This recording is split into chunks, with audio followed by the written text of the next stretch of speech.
Okay, it's about 7 o'clock at night. Of course, it's dark at 4:30, so that's great.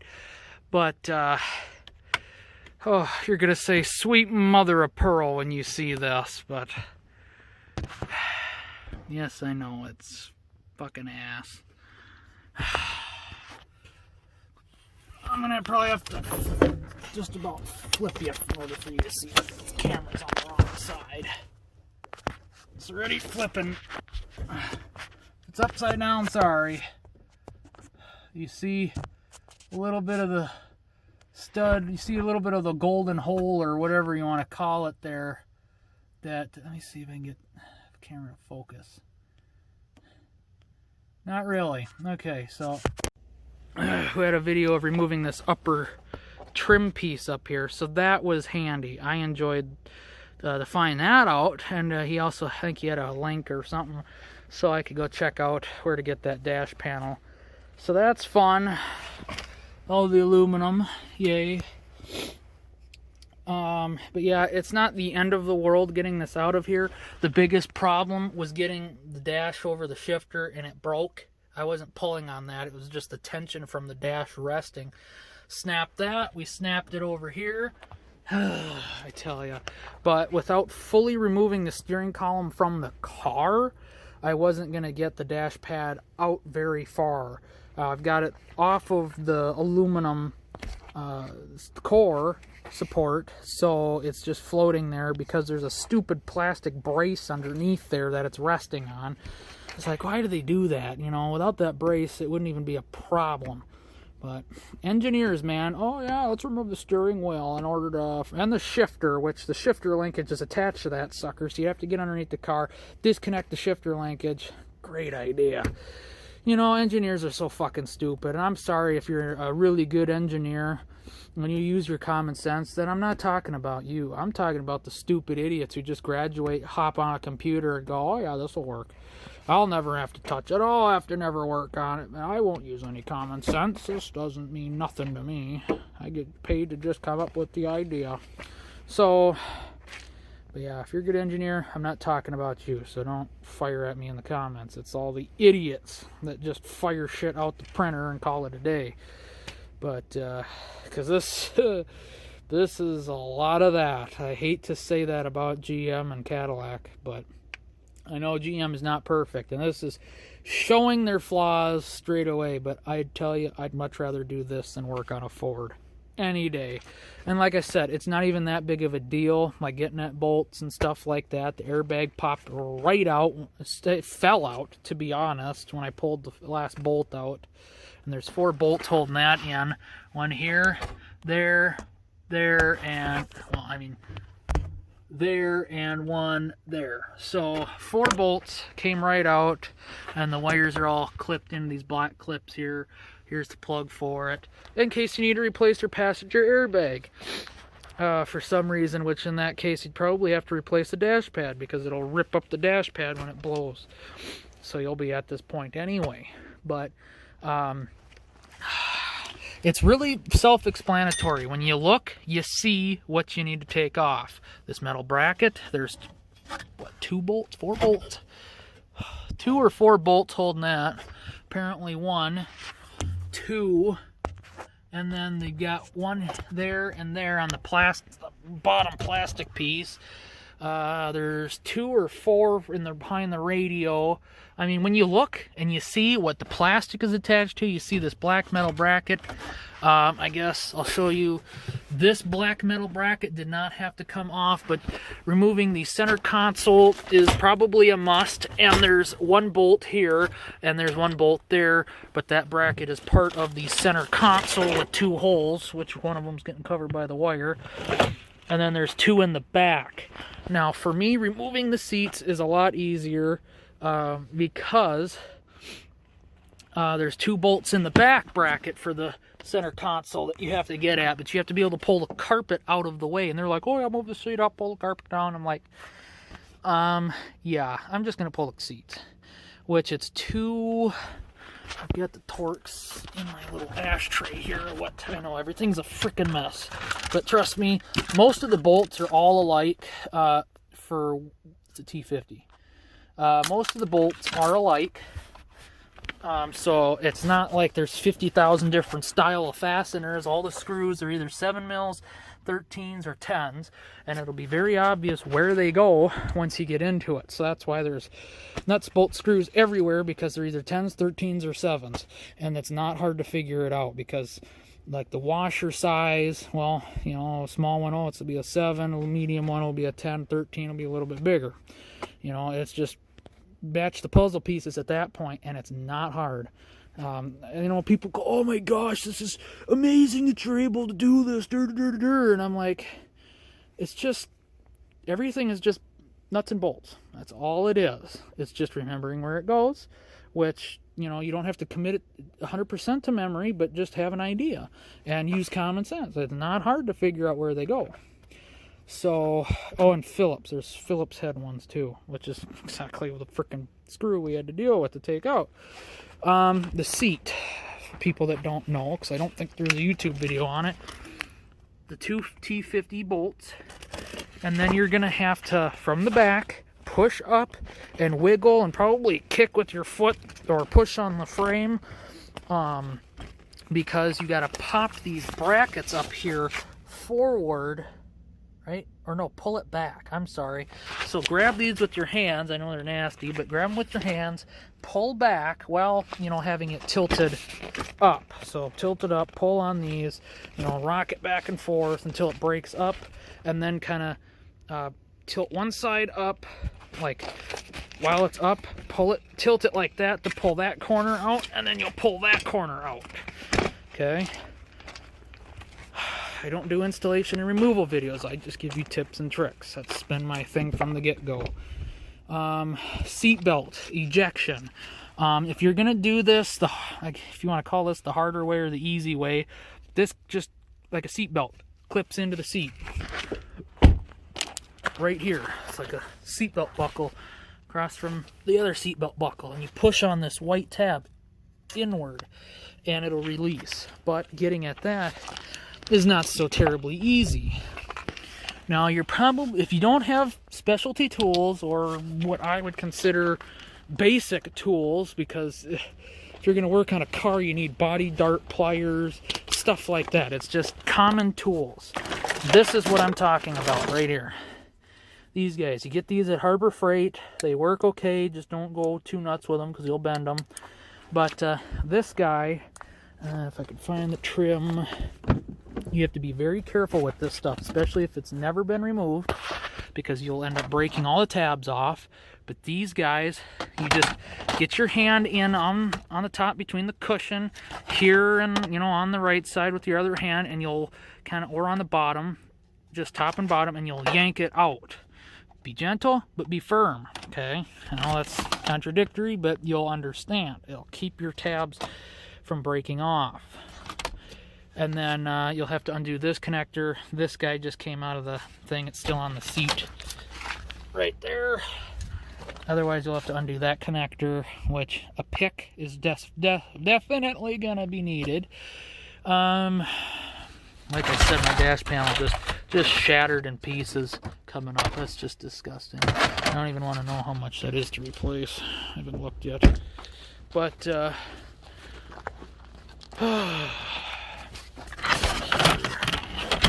that's the other trim I found. Lovely. Trying to find the one from the seat. You'll have to pop these up off the seat track in the back to get at the bolts for the seat. You just grab it here and pull up. And there's two tabs holding it. Clips, whatever. Okay, so that's right here. Okay. See, now this is a fun piece on the side of the seat. And this is where this special pair of pliers comes in handy. Now this one's busted a little bit, so it's not, but you're going to get in here probably like this with it pointing down, sneak in here behind, and you'll push. And it'll take a lot of force to get them stupid Christmas tree fasteners to pop out of the seat. Now, I know you're probably, well, no, you're not. Anyway, so, and then you're going to come from the back. If you can manage to get this back piece on the seat off, which is, get it to separate from right here. I don't know how. because I obviously ended up breaking it. But on the passenger side, I was able to come in the back with the seat tilted forward in the car, tilted up, or whatever. He'll find out. He'll see what works best. It's really tight space, but you'll come in here one of these directions, I don't remember, and you'll pop that. And that'll get that off, so you can kind of pick it up and up the seat, slide it up the seat belt, and that's when you'll discover your little releasey guy there, and then you'll just pull the seat belt through that slot. I tell you, it's not. This job probably ain't for the most faint of heart, but it's not the end of the world. The battery's disconnected. A lot of connectors are disconnected. I pulled the headlight switch out just so or the dome light just so I had dome lights, but then I had to disconnect the BCM, which is on that black metal bracket in front of the airbag. I had to disconnect that, and that's when the lights shut off. So I was like, all right, disconnect the battery so the airbag doesn't blow up in my face for some stupid reason. But yeah, this is a job, that's for frickin' sure. And I'm telling you, it's all for one screw. Now, obviously, I wanted to do things more the right way. To be honest, I probably started to break that tab off that screw was in, because the hole saw I'm using was just a little bitty one. I don't know what size that is. 3/4. I think that started to bite and catch onto that and tweak it, and I think it cracked it a little bit, because when I had the screwdriver on there, it was pretty wobbly. Didn't break off. I was able to get the screw out, but it was wobbly. I don't know if you'll be able to see it, but oh yeah, it's busted downward. So, but either way, for what we're doing, you're gonna need 3 screws to hold that. There's a reason there's 3 and not 2, and I understand, oh, I've never had a problem with it, I've done it, blah, blah, blah. I really love those kinds of people, but I tell you what, they put 3 screws in it instead of 4 or 2 for a reason. So that's why I went through the trouble. And trying to guesstimate where that screw is, when I was underneath there, I had my finger on this side, and I usually could pretty well tell, like, if I'm looking back here and I have my finger here, I can pretty well tell where my finger's at, and then that's kind of what I did here. And I started with this hole way in the bottom, and that was way too low, because I was like, well, I don't even see anything. So I got under there and looked, and that's way too low. I need to go up, and it looked like I only needed to go up about 1 inch, so that's why I started with this one. Or maybe that one. I started with that one, then that one, and then that one. Or no, then that one, and then the middle one. And that's when I finally got through it. Now, if you don't have a hole saw, trust me, you're going to want to get one. And I got this one on sale for a screaming deal, just the saw, the hole saw kit. I even did a video on that. I included it in a video. I didn't do a video specifically on it. But, yeah, frick.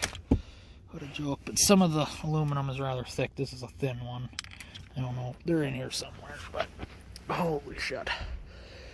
I kind of want to get that blend door in there tonight and then call it a day.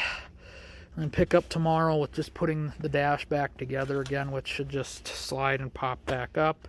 Bolt back up. Wire popping, whatever.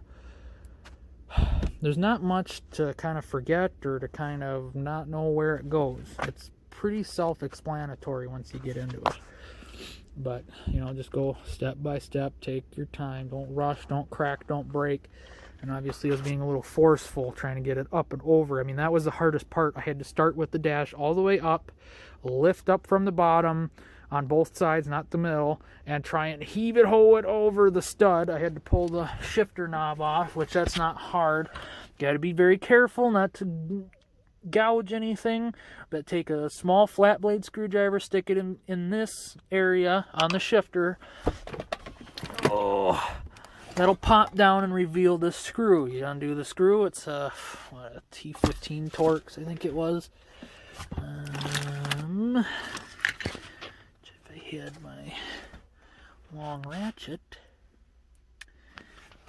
somewhere, don't know where. But anyway, whatever. It's a really small Torx. I think it's the smallest one I had, a T15. And there's that guy. I was looking for that. This guy is what could be your very good friend. If you don't have one of these, go get one. I got this at O'Reilly's. Titan makes this. And it is the handiest freaking little thing. Don't lose that. I lose it all the freaking time. I didn't even know it was in the cup holder. I was like, that's what I'm looking for.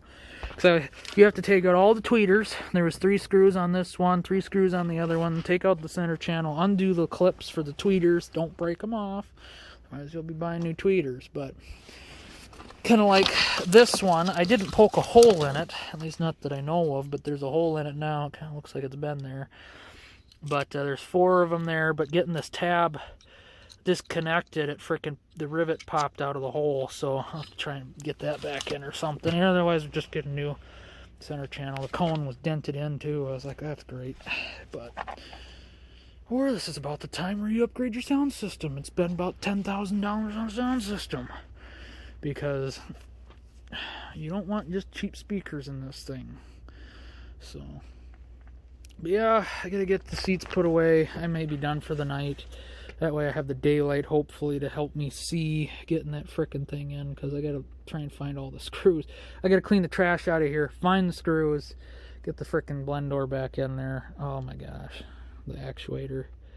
Not fun, but not too bad either. I've only spent maybe 3.5 hours to get to this point, and I've never done this before, so that's kind of why it took so long. If I had to do this again, it'd probably beat bop done in an hour and a half, 2 hours tops. So first time's always the longest, the toughest, the most words said, the what the hell are they thinking, all that fun kind of stuff. But trust me, once you've done it a time or two, then it's not so bad. So it's usually just the first time. You can see a piece of dash that shattered over here. Just those flying pieces everywhere.